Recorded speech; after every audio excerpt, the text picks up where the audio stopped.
പൗലോസ് അപ്പോസ്തലൻ തിമോഥെയോസിന് എഴുതിയ 1-ാം ലേഖനം 6-ാം അധ്യായം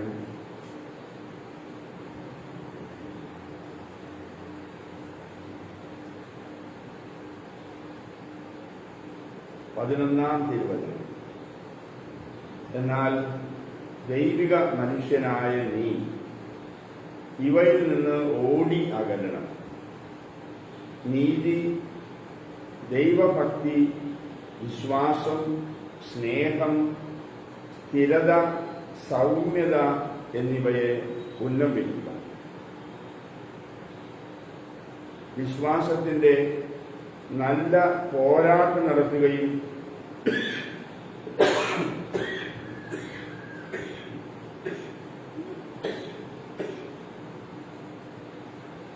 നിത്യജീവനെ മുറുകെ പിടിക്കുകയും ചെയ്യുക.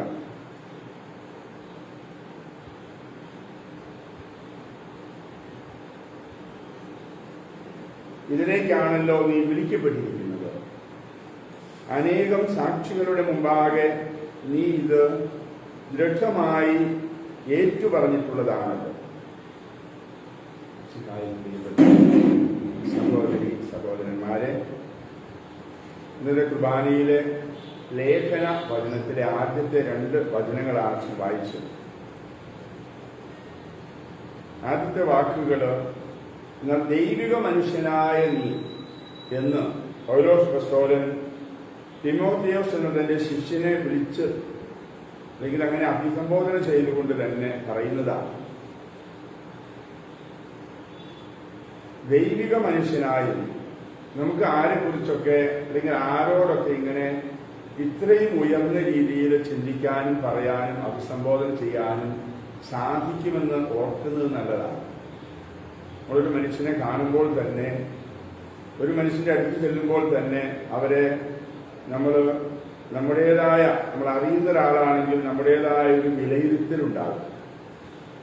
ആ വിലയിരുത്തലിന്റെ, ആ മനസ്സിലാക്കലിന്റെ ആകത്തുകയായിട്ടാണ് നാം അവരെ നമ്മുടെ മനസ്സിൽ തന്നെ കൊണ്ടുവരിക. അതിന്റെ തുടർച്ചയായിട്ടാണ് അവരെ അഭിസംബോധന ചെയ്യുന്നത്. എന്നാൽ പൗലോസ് അപ്പോസ്തലൻ തിമോഥെയോസ് തന്നെ ശിഷ്യനെ വിളിക്കുന്ന പേര് അല്ലെങ്കിൽ വാക്ക് ദൈവിക മനുഷ്യനാണ് നീ.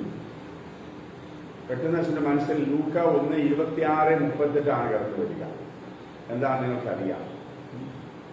ഗബ്രിയേൽ മാലാഖ പരിശുദ്ധ കന്യകാമറിയത്തോട് പറയുന്ന, അഭിസംബോധന ചെയ്യുന്ന വാക്കുകൾ, ദൈവ കൃപ നിറഞ്ഞവളെ നിനക്ക് സ്വസ്തി, കർത്താവ് നിന്നോടുകൂടെ. ഇങ്ങനെ മനുഷ്യരെ വളരെ ഉയർന്ന തരത്തിൽ, പ്രത്യേകിച്ചും അവർക്ക് ഇപ്പോൾ ഉള്ളത് മാത്രമല്ല ദൈവിക പദ്ധതിയിൽ അവർക്ക് ലഭിക്കാനിരിക്കുന്ന, അവരിൽ സംഭവിക്കാനിരിക്കുന്ന മാറ്റങ്ങള്, വ്യത്യാസങ്ങൾ ഉൾപ്പെടെ മനസ്സിലാക്കിക്കൊണ്ട് അല്ലെങ്കിൽ ഉൾപ്പെടുത്തിക്കൊണ്ട് അവരെ അങ്ങനെ അഭിസംബോധന ചെയ്യാൻ സാധിച്ചാൽ തന്നെ അത് തന്നെ വലിയ ഒരു അനുഗ്രഹമാണ്. ഫ്രാൻസിസ് അസീസിയോട് ഒരു കൃഷിക്കാരൻ പറയുന്ന ഒരു വാചകത്തെ കുറിച്ച് വായിച്ചിട്ടുണ്ട്. അദ്ദേഹം പറഞ്ഞു, ഫ്രാൻസിസെ, ഈ മനുഷ്യരൊക്കെ നിന്നെ ഒരു വിശുദ്ധനായിട്ടാണ് കണക്കാക്കുന്നത് കേട്ടോ, അങ്ങനെ ആയേക്കണം. അതൊരു വലിയൊരു ആഹ്വാനമാണത്. അപ്പോൾ നാം മനുഷ്യരെ എങ്ങനെയാണ് വീക്ഷിക്കുന്നത്? അവരിലെ ദൈവികത കണ്ട്, അടിസ്ഥാനപരമായതാണല്ലോ. ഉൽപ്പത്തി 1:26-27 എന്താണറിയാം സിസ്റ്റർ?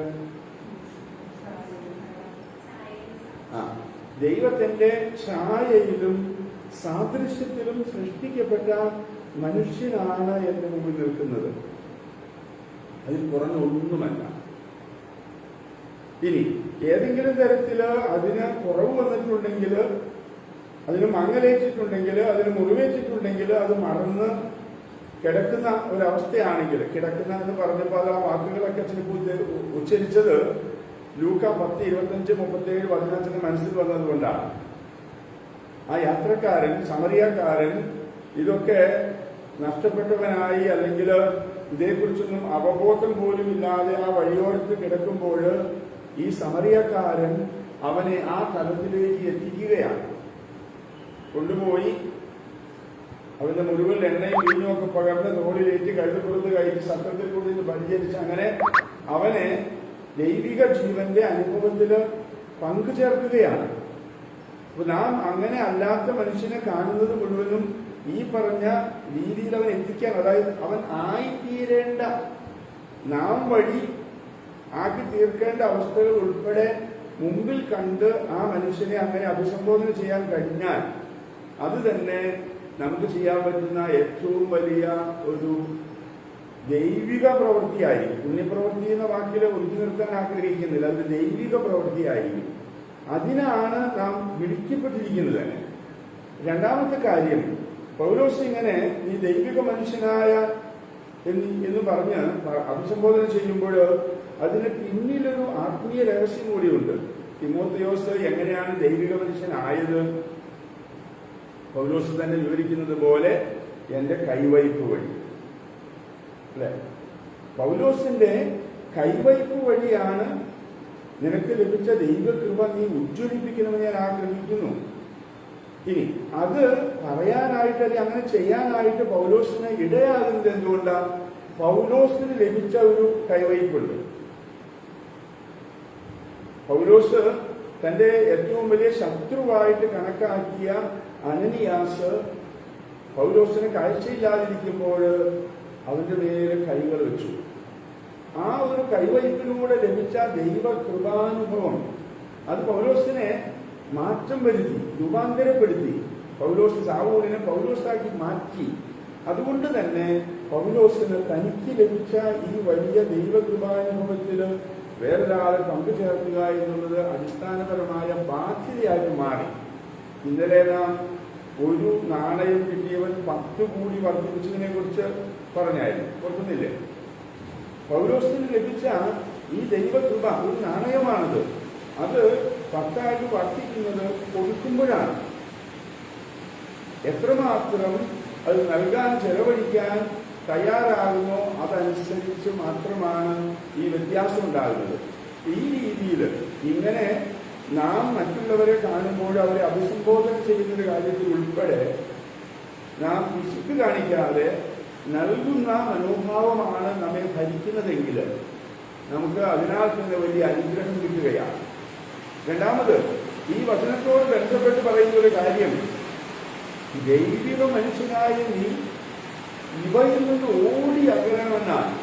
ഓടി അകലണമെന്ന് വാക്ക് വായിച്ചപ്പോൾ അതിന്റെ മനസ്സിൽ വന്ന് മത്തായി 2:1-11 അല്ലെങ്കിൽ അതിന്റെ തുടർച്ചയായ വചനങ്ങൾ 2 അധ്യായം മുഴുവനുമാണ്. മത്തായി 2-ാം അധ്യായത്തിൽ വിവരിക്കുന്നത് ജ്ഞാനികളുടെ സന്ദർശനമാണ്. നമ്മെ ഈ ജ്ഞാനികളൊക്കെ ചിലപ്പോൾ സന്ദർശിക്കും, അല്ലേ? സമ്മാനങ്ങളൊക്കെ ആയിട്ട് സ്വർണം ഒന്നും കൊണ്ടുവന്നിരിക്കും, മീറയും കുന്തിരിക്കുമെങ്കിലും ഒക്കെ കൊണ്ടുവരുന്ന അങ്ങനെ സമ്മാനങ്ങളൊക്കെ ആയിട്ട് വരുന്ന ആളുകൾ. പക്ഷേ അവരിൽ നിന്ന് ഓടുകയാണ് ഈ കുടുംബം. അതിനെക്കുറിച്ച് പറയുന്നത് നസ്രത്തിൽ നിന്ന് ഇവിടെ ഐകര്യത്തിലേക്കുള്ള യാത്ര യുദ്ധത്തിൽ പോയി എന്ന് പറയുന്നത്. എന്നാൽ ബethlehem നിന്ന് ഈജിപ്തിലേക്ക് പോകുന്ന യാത്രയെ കുറിച്ച് പറയുന്ന വാക്കെന്താണ്?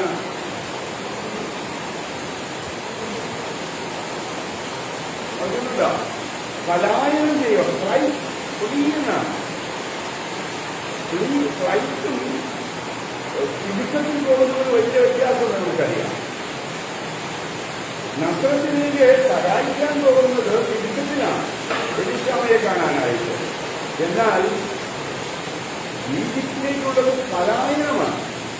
വളരെയേറെ ആധ്യാത്മിക മനുഷ്യരെ സ്വാധീനിച്ചിട്ടുള്ള ഒരു വാക്കാണ്.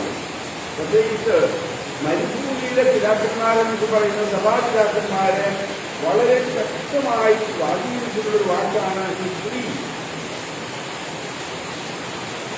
അവരുടെ ഒരു ശൈലി അവരിത് പറയുന്നതിനെയാണ്.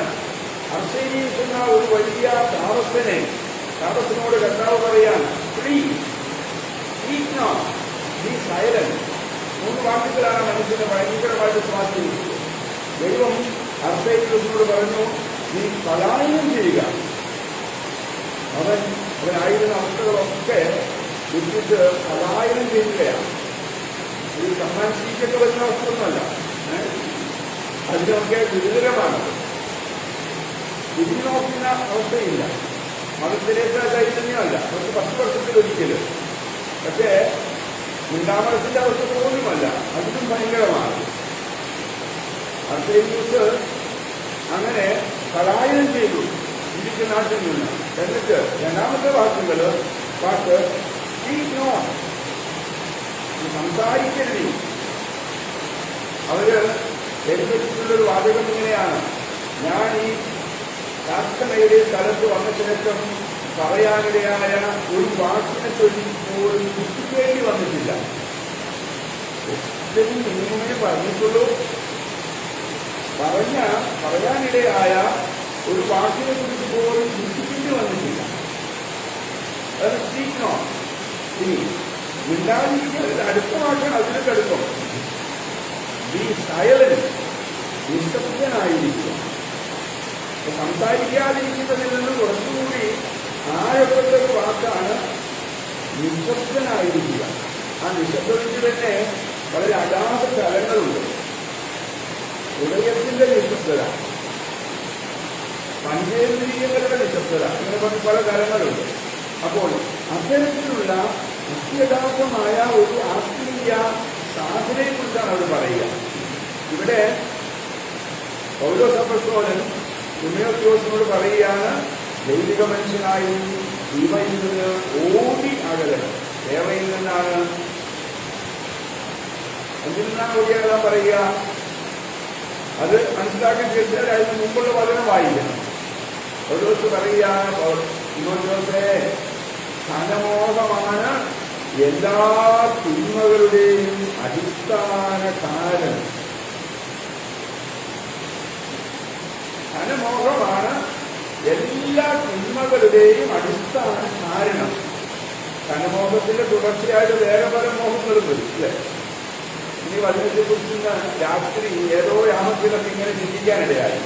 അപ്പോൾ വർഗീസാവരെത്തിയ ചിന്തകൾ ആ ദൈവിക മേഖലയിലും കണ്ണുകൾക്ക് കൗതുകമുള്ള ആകർഷകമായ ചിലതൊക്കെ എല്ലാ സൗഭാഗ്യങ്ങളുടെയും നടുവിൽ കാണിച്ചു കൊടുക്കുകയാണ്. അത് സന്യാസത്തിന്റെ പൗരോഹിത്യത്തിന്റെ സമ്പൂർണമായും ശൂന്യവൽക്കരിച്ച തലങ്ങളിൽ ഉൾപ്പെടെ കാണാൻ പറ്റുന്നതാണ്. ഇതിങ്ങനെയാണ്, പൗരോഹിത്യം സ്വീകരിക്കുന്ന ഒരാള് എല്ലാം ഉപേക്ഷിക്കുമെന്നാണ് പറയുന്നത് ഞങ്ങൾക്ക്, അല്ലേ? എന്നാലും ഞങ്ങൾ ഉപേക്ഷിക്കുന്നതാണ് നിങ്ങളൊക്കെ ചിന്തിക്കാറില്ലേ? ശരിയല്ലേ വിദ്യാഭ്യാസത്തെ ചിന്തിക്കാറില്ലേ? ചിലപ്പോൾ ചിന്തിക്കാറുണ്ടോ? ഇതുവരെ ചിന്തിച്ചിട്ടില്ല. അപ്പോ കർത്താവിനെ കുറിച്ച് ഓർമ്മിപ്പിക്കുക. ഉപേക്ഷിച്ച് അങ്ങനെയാണ് പൗരോഹിത്യത്തിലേക്ക് എത്തുക. പക്ഷേ പൗരോഹിത്യം സ്വീകരിക്കുന്ന നിമിഷം മുതൽ സാത്താൻ ഈ പറഞ്ഞ് ഉപേക്ഷിച്ച ഓരോന്നും തിരികെ കിട്ടാൻ, ലഭിക്കാൻ അതിനൊക്കെയുള്ള ആഗ്രഹങ്ങൾ ഉണർത്തിക്കൊണ്ടിരിക്കും. അത് ഏത് തരത്തിലുള്ള കാര്യങ്ങളായാലും, പണമായാലും അധികാരമായാലും സ്ഥാനമാനങ്ങളായാലും കൽപ്പേരായാലും ഒക്കെ ഓരോന്നും ഇങ്ങനെ ചൂണ്ടായിരുന്നത് പോലെ ചൂണ്ടിരിക്കും. അതില് ഏതിലൊക്കെ വീഴുന്നോ അതനുസരിച്ച് ഒരുവൻ ഏതിനാൽ തോൽപ്പിക്കപ്പെടുന്നുവോ അതിന്റെ അടിമയാവുകയാണ്. ഭക്ഷണത്തിൻ്റെതാകാം, സുഖ സൗകര്യങ്ങളുടേതാകാം, എന്തുമാകാം. അപ്പോൾ വിശുദ്ധ ഗ്രന്ഥത്തിലെ ഏതെങ്കിലുമൊക്കെ വ്യക്തികളുടെ ആത്മീയതയുടെ തരംഗങ്ങള് അല്ലെങ്കിൽ കിരണങ്ങളൊക്കെ വന്ന് പഠിക്കാനിടയായാൽ പെട്ടെന്ന് അതിന് മാറാൻ പറ്റും. ഉദാഹരണമായി സത്യം പെട്ടെന്ന് ഓർക്കുന്നത്, ഇന്നലെ ഉച്ചനേരത്ത് അല്ല, ഒരു മണിക്ക് കഴിഞ്ഞപ്പോ എനിക്കൊരു ഫോൺ കോള് വന്നു. അപ്പോ അച്ഛൻ എന്ത് ചെയ്യുക? അപ്പൊ അച്ഛൻ പറഞ്ഞു, ഞാനിപ്പോ വന്നുള്ളൂ, കാരണം രണ്ടും വീടുകളിൽ പോയിട്ട് 1 മണി കഴിയുമ്പോൾ എത്തിയത്. അങ്ങനെ ഒന്ന് മുഖത്തൊന്ന് കഴിഞ്ഞ് റെഡിയായിട്ട് ഭക്ഷണത്തിന്റെ മുമ്പിൽ ഇരിക്കുകയാണ്. അപ്പോ ഞാനിപ്പോ വന്നുള്ളൂ എന്ന് പറഞ്ഞു. ഞങ്ങൾക്ക് അച്ഛന് കാണാൻ, ഒരാൾ പറഞ്ഞ് മറ്റേ ആൾക്ക് കാണാൻ വരാൻ വേണ്ടിയാണല്ലോ. അങ്ങനെ ആൾക്ക് അത് കഴിഞ്ഞ് അപ്പോൾ ഇവിടുന്ന് അവിടെ വരെ വരുന്ന അത്ര 5 മിനിറ്റ് സമയം കൊണ്ട് അല്പം ഭക്ഷണം കഴിക്കാൻ വിചാരിച്ച് അല്പം ഭക്ഷണം കഴിച്ചു. അപ്പൊ അടുത്ത ഫോൺ വന്നു, അച്ഛാ ഞങ്ങൾക്ക് അച്ഛൻ എന്ത് ചെയ്യുക, ഞങ്ങൾ ഭക്ഷണം കഴിച്ചുകൊണ്ടിരിക്കുക, അപ്പൊ ഞങ്ങളൊന്ന് വരട്ടെ എന്ന് ചോദിച്ചു വേറെ ആൾ. ഞാൻ പറഞ്ഞു വന്നോ എന്ന് പറഞ്ഞു. ഭക്ഷണം കഴിച്ചുകൊണ്ടിരിക്കുമ്പോൾ ഒരാൾ വരച്ചെന്ന് ഭക്ഷണത്തിലൊരു വഹിക്ക് കൊടുക്കാൻ വേണ്ടിയാണ്. അപ്പോ അത് കഴിഞ്ഞപ്പോഴും അതിന് ആൾ കേട്ടില്ല. ഇനി ഈ പറഞ്ഞ കാര്യത്തില് ഭക്ഷണം അങ്ങനെ തന്നെ പകുതി വെച്ചിട്ട് ഞാൻ ഈ പറഞ്ഞ 2 കൂട്ടരെയും കണ്ടതിന് ശേഷമാണ് ഭക്ഷണം കഴിക്കൽ തുടർന്നത്. അതിന് പ്രേരകമായത്, അതിന് സഹായകമായത്, അത് എന്നും പുലർത്തിയിട്ടുള്ള മനോഭാവമാണ് വർഷങ്ങളായിട്ട്. ഭക്ഷണം കഴിക്കുന്നതിൽ ആര് വന്നാൽ ഒരിക്കലും പല വിചാരമല്ല, അതിന് കണ്ടുപോകുന്നത് പേടിയൊന്നുമില്ല. അത് ഹോസ്പിറ്റലാണെങ്കിൽ ആ ടിഫിൻ ക്യാരിയറിന്റെ മുകളിലുള്ള പ്ലാസ്റ്റിക് മാസ്ക് ഉൾപ്പെടെ വയ്ക്കുന്നത് നിർബന്ധമാണ്. കാരണം അത് ചൂടാറി പോകാതിരിക്കാൻ വേണ്ടി അല്ലേ? ശരിയല്ലേ? പക്ഷേ ഇങ്ങനെ ഈ ചൂടാറുന്നതിനെ കുറിച്ച് അച്ഛന് ആകുലതയും തോന്നാറില്ല. അതിന് കാരണം തോബിത്തിന്റെ പുസ്തകത്തിൽ ഒരു വചനം വായിച്ചത് വർഷങ്ങൾക്ക് മുമ്പ്. തോബിത്തിന് ആധ്യാത്മികതയുടെ വളരെ വലിയൊരു അനുഭവമാണ്. ഒരു ദിവസം എന്ത് തിരുനാളിനാണെന്ന് ഓർക്കുന്നുണ്ടോ നിങ്ങള്? തിരുനാൾ ദിവസമായിരുന്നു. അന്ന് തോബിത്തിന് ഫസ്റ്റ് ക്ലാസ് ഫീസ്റ്റായിരുന്നു. പന്തക്കുസ്ത തിരുനാളാണ്. അപ്പൊ അന്ന് അന്ന നല്ല ഭക്ഷണമൊക്കെ ഉണ്ടാക്കി വെച്ചിട്ടുണ്ട്. നല്ല ഭക്ഷണം കണ്ടു കഴിഞ്ഞപ്പോഴും തോബിത്തിന്റെ വിചാരം ഭക്ഷണം ഇല്ലാത്ത മനുഷ്യരെ കുറിച്ചാണ്. അപ്പൊ അതുകൊണ്ട് തോബിത്ത് പറഞ്ഞു, മോനെ തോബിയാസെ, നീ പോയി ദൈവവിചാരമുള്ള ഒരു ദരിദ്രനെ കൂട്ടിക്കൊണ്ടുവരിക. ജോയിയെപ്പോലും ആരെ അവിടെ കണ്ടു കിട്ടാനുണ്ടായില്ല. അപ്പോ അതുകൊണ്ട് അവൻ പോയി നോക്കി. അവനാകെ പറഞ്ഞു നടന്നിട്ട് ആരെയും കണ്ടെത്താൻ പറ്റിയില്ല. കാരണം ദൈവവിചാരമുള്ള ദരിദ്രനെ കണ്ടുകിട്ടണം. പല ദരിദ്രർക്കും ദൈവവിചാരമൊക്കെ സമ്പന്നരുടെ മനോഭാവത്തിലാണ് ചിലപ്പോൾ ഇല്ലാതായി അവര് മോഷണത്തിന്റെയോ അല്ലെങ്കിൽ എതിർപ്പിന്റെയോ വെറുപ്പിന്റെയോ വികാരങ്ങളൊക്കെ നിറയുമ്പോൾ ദൈവവിചാരമൊക്കെ പോകാം. എന്തായാലും ഈ മനുഷ്യൻ തോബിയാസ് പോയി നോക്കിയിട്ട് പറഞ്ഞ് ആരെയും കണ്ടെത്താൻ പറ്റിയില്ല. പക്ഷേ അവൻ പോന്നപ്പോൾ ചന്തസ്ഥലത്ത് ആരെയോ ഒരാളെ കഴുത്തിൽ വെച്ച് കൊന്ന് ഇട്ടിരിക്കുന്നു. അങ്ങനെ ഡെഡ് ബോഡി അവൻ കണ്ടു. അവൻ അപ്പനോട് അപ്പ ഇങ്ങനൊരു സംഭവം കണ്ടില്ല. ദൈവവചനം പറയുന്നത് തോബിത്ത് ഭക്ഷണം തൊട്ടുനോക്കുക പോലും ചെയ്യാതെ എഴുന്നേറ്റ് ഓടിയെന്നാണ്. കാരണം മരിച്ചവരെ സംസ്കരിക്കുന്നത് വലിയൊരു പുണ്യപ്രവൃത്തിയായിട്ടാണ് മനുഷ്യൻ കണക്കാക്കുന്നത്. വർഷങ്ങൾക്ക് മുമ്പ് തോബിത്തിന്റെ കഥയിലെ ഈ ഭക്ഷണം തൊട്ടുനോക്കുക പോലും ചെയ്യാതെ എന്നുള്ള വാക്ക് അതിനെ സ്വാധീനിച്ചത് അന്ന് മുതൽ ഇന്നു വരെ.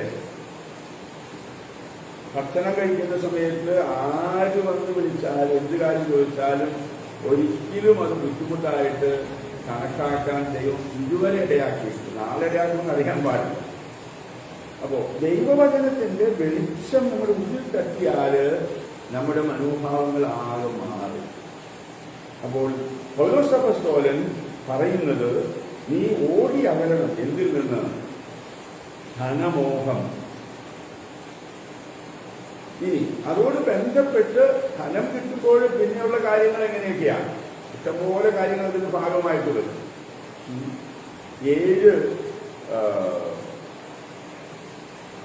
7 ആത്മാക്കളുടെ നൽകിയിരിക്കുന്ന എന്ന് പറഞ്ഞപ്പോൾ 2 വചനങ്ങളാവുന്നു.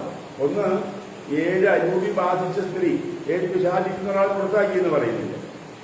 അതുപോലെ ദാനിയേല് 13-ാം അധ്യായത്തില് ഒരു മനുഷ്യനെ കുറിച്ച് പറയുന്നുണ്ട്. 7 സിംഹങ്ങളുടെ നടുക്കിയിരുന്ന മനുഷ്യൻ. ആരാണത്? നമുക്കറിയാം, ദാനിയേലാണ്. ദാനിയേലിന്റെ ചുറ്റുമിരുന്ന സിംഹങ്ങളുടെ പേര് പറയാൻ പറ്റുവാണെങ്കിൽ അവർ മാമൂല് ശ്രമിക്കാൻ മതി. എന്റെ പേരിട്ടോ.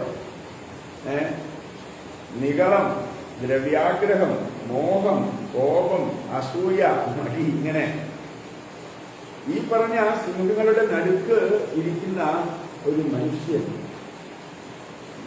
കഴിഞ്ഞ ദിവസം മിനിഞ്ഞാന്ന് ഇന്നലത്തെ വചന ക്ലാസ് അവസാനിപ്പിക്കുന്നത് അതിൽ കടുത്ത ചില കാര്യങ്ങളൊക്കെ മനസ്സിലുണ്ടെന്ന് പറഞ്ഞിട്ടാണ്. അതായത് അതിന് തലേ ദിവസം ഈ പറഞ്ഞ 7 സിംഹങ്ങളുടെ നടുക്കിരുന്ന ഒരു കുട്ടിയെക്കുറിച്ചുള്ള ഓർമ്മകൾ വരാൻ സാധിക്കും. അതിന്റെ നടുവിലേക്ക് ഹബക്കൂക്ക് കൊണ്ടുപോയി ഭക്ഷണം കൊടുക്കുന്നത് പോലെ ഭക്ഷണം കൊടുക്കാനായിട്ട് വിശുദ്ധ കുർബാന എന്ന ഭക്ഷണം കൊടുക്കാനായിട്ട് ഒരു അമ്മാമിക്ക് കൊടുത്താലും പറഞ്ഞു വെച്ചുന്നേരം. പക്ഷെ അതിനും വലിയ കാര്യം ഉണ്ടായിരുന്നു. കാരണം അതിന്റെ തലേന്ന് കർത്താവ് അതോട് ബന്ധപ്പെട്ട് വലിയ അനുഗ്രഹത്തിന് അനുഭവങ്ങൾ നൽകിയിരുന്നു. അപ്പോൾ ഈ പറഞ്ഞ ഏതെങ്കിലും സാത്താന്റെ അല്ലെങ്കിൽ ദുഷ്ടാരൂപികളുടെ ഏതു തരത്തിലുള്ള പ്രേരണയും ഏതു തരത്തിലുള്ള മോഹവും നമ്മെ ഏതൊരു തിന്മയിലേക്കും എത്തിക്കാം. അതുകൊണ്ടാണ് പൗലോസ് പറയുക, ധനമോഹമാണ് എല്ലാ തിന്മകളുടെയും അടിസ്ഥാനം. ഇനി ഇതിന് നേരെ വിപരീതമായ യാത്ര ചെയ്യുന്നവരാണ് സമർത്ഥജരെന്നാണ് പൊതുവെ നാം തന്നെ ബോധ്യപ്പെട്ട് മുമ്പോട്ട് പോകുന്നത്. ശരിയല്ലേ?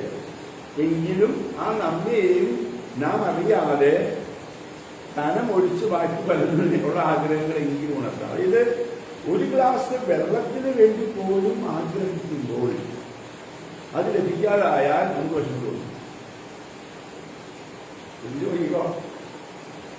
വളരെ ആത്മാർത്ഥമായിട്ട് ബോധപൂർവം ഉപവാസം അനുഷ്ഠിക്കുന്ന ഒരു ദിവസമാണെന്ന് വിചാരിക്കുക, അല്ലെങ്കിൽ നോമ്പ് നോക്കുന്ന ഒരു ദിവസമാണെന്ന് വിചാരിക്കുക, ഒരു കാലഘട്ടമാണെന്ന് വിചാരിക്കുക.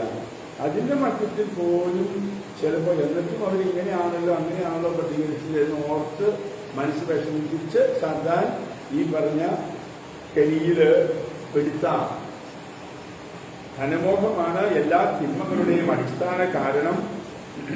ധനമോഹത്തിലൂടെ പലരും വിശ്വാസത്തിൽ നിന്ന് വ്യതിചലിച്ചു പോകാനും ഒട്ടേറെ വ്യഥകളാൽ തങ്ങളെ തന്നെ മുറിപ്പെടുത്താനും ഇടയായിട്ടുണ്ട്.